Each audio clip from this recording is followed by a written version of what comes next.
Oggi siamo qui ad Alano di Piave con i fratelli Rizzotto, Claudio ed Enrico, per una festa, una grande festa per la fine di un'avventura professionale d'altri tempi, come hanno detto tutti.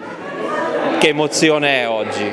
È sicuramente un momento importante sia per il lavoro che per un percorso di vita.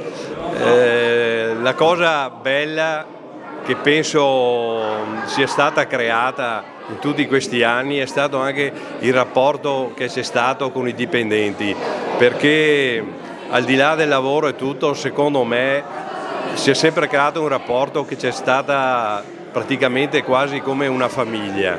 Questa è una delle cose più belle e importanti e che penso ci rimarranno nel tempo.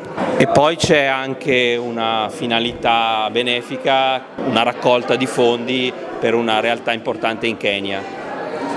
Sì, mia figlia ha passato un paio d'estate insieme anche al fidanzato, che poi è diventato marito, in una realtà del Kenya dove delle suore venete si occupano di bambini orfani. Abbiamo pensato che se qualcosa va alle popolazioni che hanno bisogno è sempre una bella cosa.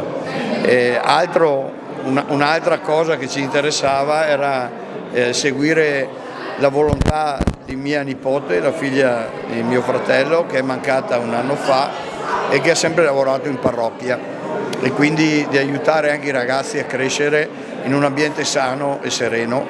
È una cosa che ci dà fiducia per il futuro, è quello che abbiamo sempre lavorato noi, anche per vedere un futuro migliore per tutti quanti.